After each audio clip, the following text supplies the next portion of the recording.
Hello, it is November 1st. I could talk about Halloween because Halloween's possibly my favorite holiday of the year. and it's so easy when you're evil.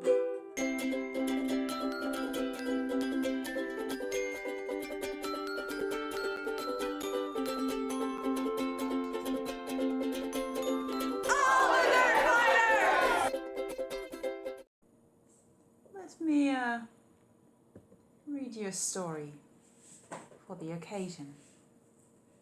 Shall we begin?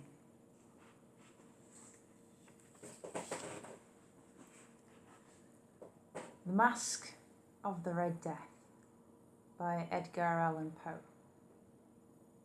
The Red Death had long devastated the country. No pestilence had ever been so fatal or so hideous. Blood was its avatar and its seal, the redness of the horror of blood. There were sharp pains and sudden dizziness, and then profuse bleeding at the pores with dissolution. The scarlet stains upon the body, and especially upon the face of the victim, were the pest ban which shut him out from the aid and from the sympathy of its fellow men. And the whole seizure, progress, and termination of the disease were the incidents of half an hour. But the Prince Prospero was happy and dauntless and sagacious. When his dominions were half depopulated, he summoned to his presence 1,000 hale and light-hearted friends from among the knights and dames of his court, and with these retired to the deep seclusion of one of his castellated abbeys. This was an extensive and a magnificent structure, the creation of the prince's own eccentric yet august taste. A strong and lofty wall girdled it in. This wall had gates of iron. The courtiers, having entered, brought furnaces and massy hammers and welded the bolts. They resolved to leave means neither of ingress nor egress to the sudden impulses of despair or the frenzy from within. The abbey was amply provisioned. With such precautions, the courtiers might bid defiance to contagions. The external world could take care of itself. In the meantime, it was folly to grieve or to think. The prince had provided all appliances of pleasure. There were buffoons, there were improvisatori, there were ballet dancers, there were musicians, there was beauty, there was wine. All these and security were within. Without was the Red Death.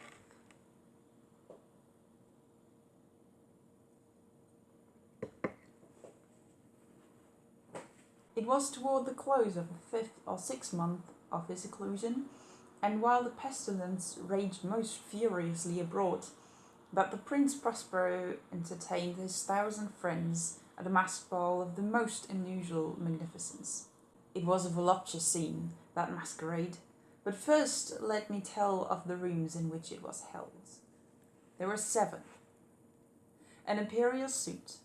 In many places, however, such suites form a long and straight vista, while the folding doors slide back nearly to the walls on either hand, so that the view of the whole extent is scarcely impeded.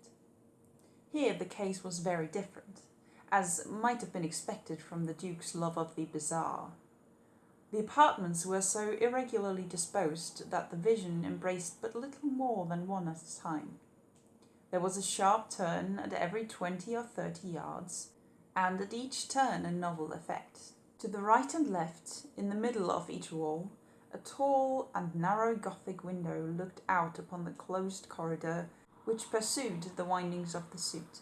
These windows were of stained glass, whose colour varied in accordance with the prevailing hue of the decorations of the chamber into which it opened. That of the eastern extremity was hung, for example, in blue, and vividly blue were its windows. The second chamber was purple in its ornaments and tapestry, and here the panes were purple. The third was green throughout, and so were the casements. The fourth was furnished and lightened with orange, the fifth with white, the sixth with violet. The 7th apartment was closely shrouded in black velvet tapestries that hung all over the ceiling and down the walls, falling in heavy folds upon the carpet of the same material and hue. but in this chamber only, the colour of the windows failed to correspond with the decorations. The panes were scarlet, a deep blood colour. Now, in no one of these 7 apartments was there any lamp or candelabrum, amid the profusion of golden ornaments that lay scattered to and fro or dependent from the roof.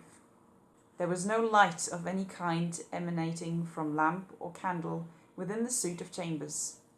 But in the corridors that followed the suite, there stood, opposite of each window, a heavy tripod bearing a brazier of fire that projected its rays through the tinted glass and so glaringly illuminated the room. And thus were produced a multitude of gaudy and fantastic appearances. But in the western or black chamber the effect of the firelight that streamed upon the dark hangings through the blood-tinted panes was ghastly in the extreme, and produced so wild a look upon the countenances of those who entered, that there were few of the company bold enough to set foot within its precincts at all. It was in this apartment also that there stood against the western wall a gigantic clock of ebony. Its pendulum swung to and fro with a dull, heavy, monotonous clang, and when the minute hand made the circuit of the face, and the hour was to stricken, there came from the brazen lungs of the clock a sound which was clear and loud and deep and exceedingly musical, but of so peculiar a note and emphasis that, at each lapse of an hour, the musicians of the orchestra were constrained to pause momentarily in their performance to hearken the sound, and thus the waltzers perforce ceased their revolutions, and there was a brief disconcert of the whole gay company. And while the chimes of the clock yet rang, it was observed that the giddiest grew pale, and the more aged and sedated passed their hands over their brows as if in confused reverie or meditation. But when the echoes had fully ceased, a light laughter at once pervaded the assembly. The musicians looked at each other and smiled as if their own nervousness and folly, and made whispering vows each to each other that the next chiming of the clock should produce in them no similar emotion, and then, after the lapse of 60 minutes, which embraced 3,600 seconds of the time that flies, there came yet another chiming of the clock, and then there were the same disconcert and tremulousness and meditation as before. But, in spite of these things, it was a gay and magnificent revel. The tastes of the Duke were peculiar. He had a fine eye for colours and effects. He disregarded the decora of mere fashion. His plans were bold and fiery, and his conceptions glowed with barbaric lustre. There were some who would have thought him mad. His followers felt that he was not. It was necessary to hear and see and touch him to be sure that he was not. He had directed, in great part, the movable embellishments of the 7 chambers upon occasion of his great fete, and it was his own guiding taste which had given character to the masqueraders. Be sure they were grotesque. There were much glare and glitter and piquancy and phantasm. Much of what has been since seen in Hernani. There were arabesque figures with unsuited limbs and appointments. There were delirious fancies such as the madman fashions. There were much of the beautiful, much of the wanton, much of the bizarre, something of the terrible, and not a little of that which might have excited disgust. To and fro in the 7 chambers there stalked, in fact, a multitude of dreams, and these, the dreams, writhed in and about, taking a hue from the rooms, and causing the wild music of the orchestra to seem as an echo of their steps. And anon there strikes the ebony clock which stands in the hall of the velvet, and then for a moment all is still and all is silent save the voice of the clock. The dreams are stiff frozen as they stand, but the echoes of the chime die away. They have endured but an instant, and a light, half-subdued laughter floats after them as they depart. And now again the music swells and the dreams live and ride to and fro more merrily than ever, taking the hue from the many-tinted windows through which streams the rays from the tripods. But to the chamber which lies most westwardly of the seven, there now none of the maskers will venture. For the light is waning away, and there flows a ruddier light through the blood-coloured panes, and the blackness of the sable drapery appears. To him whose foot falls upon the sable carpet, there comes from the near clock of ebony a muffled peal, more solemn and pathetic than any which reaches their ears, who indulge in the more remote gaieties of the other apartments. But the other apartments were densely crowded, and in them beat feverishly the heart of life.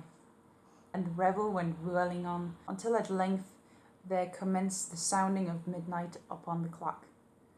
And then the music ceased, as I have told, and the evolutions of the waltzes were quieted, and there was an uneasy cessation of all things as before. But now there were 12 strokes to the sound by the bell of the clock, and thus it happened, perhaps, that more of thought crept with more of time into the meditations of the thoughtful among those who revelled.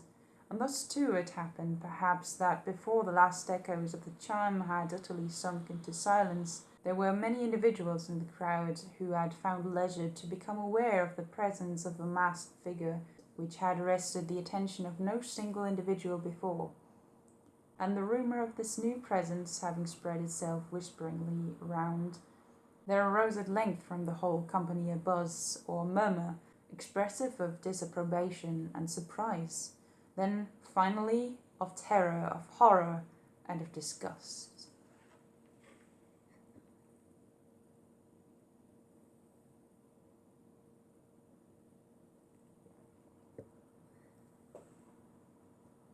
In an assembly of phantasms such as I have painted, it may well be supposed that no ordinary appearance could have excited such sensation.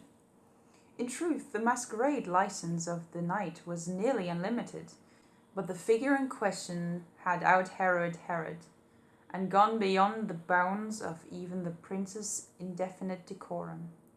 There are chords in the hearts of the most reckless which cannot be touched without emotion. Even with the utterly lost, to whom life and death are equally jest, there are matters of which no jest can be made. The whole company, indeed, seemed now deeply to feel that in the costume and bearing of the stranger neither wit nor propriety existed. The figure was tall and gaunt, and shrouded from head to foot in the habiliments of the grave. The mask which concealed the visage was made so nearly to resemble the countenance of a stiffened corpse that the closest scrutiny must have had difficulty in detecting the cheat. And yet all this might have been endured, if not approved, by the mad revellers around. But the mummer had gone so far to assume the type of the Red Death. His vesture was dabbed in blood, and his broad brow, with all the features of the face, was besprinkled with the scarlet horror. When the eyes of Prince Prospero fell upon the spectral image, which, with a slow and solemn movement, as if more fully to sustain its role, stalked to and fro among the walls, he was seen to be convulsed, in the first moment with a strong shudder, either of terror or distaste, but in the next his brow reddened with rage. "Who dares?" he demanded hoarsely of the courtiers who stood near him. "Who dares to insult us with his blasphemous mockery? Seize him and unmask him, that we may know whom we have to hang at sunrise from the battlements." It was in the eastern or blue chamber in which stood the Prince Prospero as he uttered these words. They rang throughout the 7 rooms loudly and clearly, for the prince was a bold and robust man, and the music had become hushed at the waving of his hand.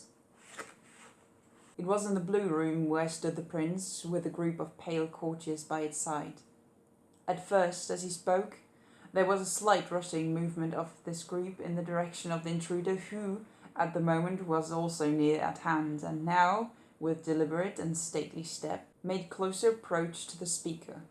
But from a certain nameless awe with which the mad assumption of the mummer had inspired the whole party, there were found none who put forth a hand to seize him, so that, Unimpeded, he passed within a yard of the prince's person, and, while the vast assembly, as if with one impulse, shrank from the centre of the room to the walls, he made his way uninterruptedly, but with the same solemn and measured step which had distinguished him from the first, through the blue chamber to the purple, through the purple to the green to the orange, through this again to the white, and even thence to the violet. Here a decided movement had been made to arrest him. It was then, however, that the Prince Prospero, maddening with rage and the shame of his own momentary cowardice, rushed hurriedly through the 6 chambers, while none followed him on account of a deadly terror that had seized upon all. He bore aloft a drawn dagger, and had approached in rapid impetuosity to within 3 or 4 feet of the retreating figure, when the latter, having attained the extremity of the velvet apartment, turned suddenly and confronted his pursuer. There was a sharp cry, and the dagger dropped gleaming upon the sable carpet, upon which, instantly afterward, fell prostrate in death the Prince Prospero. Then, summoning the wild courage of despair, a throng of the revellers at once threw themselves into the black apartment, and seizing the mummer, whose tall figure stood erect and motionless within the shadow of the ebony clock, gasped in unutterable horror at finding the grave cerements and corpse-like mask, which they handled with so violent rudeness, unattended by any tangible form. And now was acknowledged the presence of the Red Death. He had come like a thief in the night, and one by one dropped the revellers in the blood-bedewed halls of their revel, and died each in the despairing posture of his fall. And the life of the ebony clock went out with that of the last of the gay, and the flames of the tripods expired, and darkness and decay and the Red Death held illimitable dominion over all.